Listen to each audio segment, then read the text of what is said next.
والله العظيم هتنبت البيبي هير وطول الشعر وتقل الشعر. هسمع دعوه حلوه ان شاء الله باذن الله بظهر الغيب. انا بعترف ان انا والحمد لله اللهم لك الحمد لما بحب اطول شعر بنتي بطوله، لما بحب اقصره بقصره. طول لها شعرها في خلال شهرين بس، شهرين وهرجع اوريكم طول شعرها هيبقى عامل ازاي.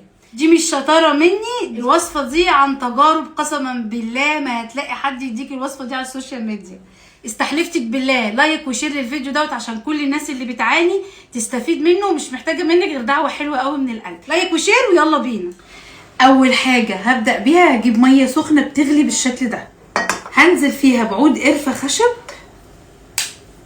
بالشكل ده كده. عندي هنا فصين توم سلام كده، هبدا ان انا ادوخه بس بلاش بايدي اهي كده كده اهو كده بس. وايه شايلاه حاطه اهو بالشكل ده.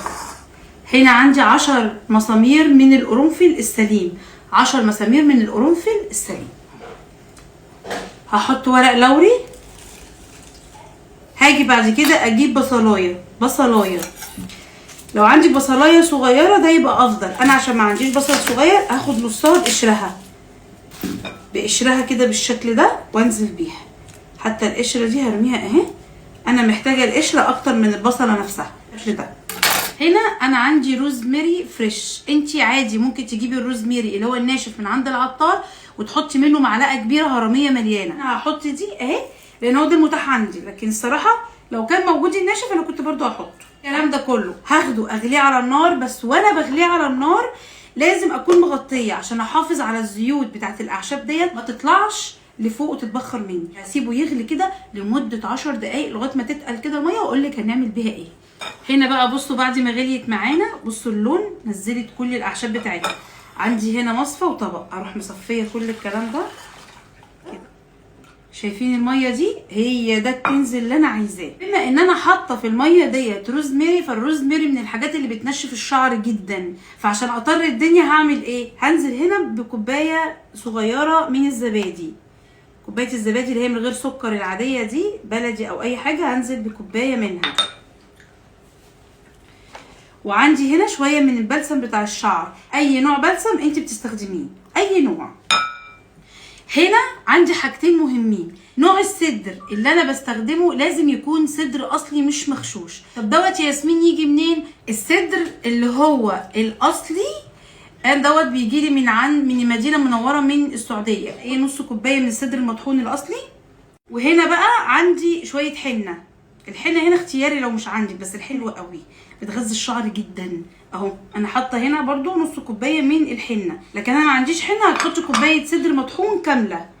المضرب بتاعنا المضرب ونقول بسم الله. شايفين؟ انا عايزه القوام بتاعه يكون تقيل بالشكل ده. خلي في علمك هو سخن فلسه هيتقل خلاص كده. ليه يا ياسمين مش عايزاه سايل؟ مش عايزاه سايل عشان ما يسيلش منك وانت حطاه على شعرك، هيفضل ينزل ميه من هنا وينزل ميه عند حواجبك هيتعبك. بصوا بقى، بصي بقى بعد ما عملناه كده، بصوا هو دافي، هو لسه دافي، انا عايزاه دافي كده. هجيب شعرها من قدام من هنا وهبدا ان انا ايه، بصوا اعمل له فرق كده عشان اقدر ان انا اغذي بيه الجذور اهو. بصوا ما ينفعش ان انا اخده الطخه على شعري وخلاص. انا هنا بسهلها عليكم، لكن انا في العادي بعملها بمشط اهي. لفي كده راسك لفوق لفوق اهو اهي.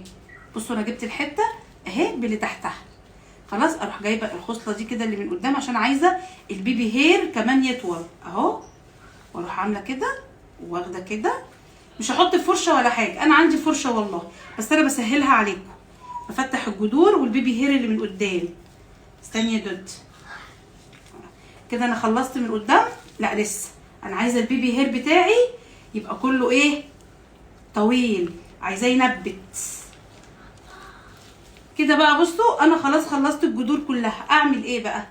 انكش شعرها. ايه ده يا ياسمين؟ انكش كده شعرها اهو. عايزه انكشه كده جوه بعضيه عشان ما يقعش مني كده. انكش كده اهو واعمل كده. انا بعملها ليها وليا احنا الاتنين. بسم الله.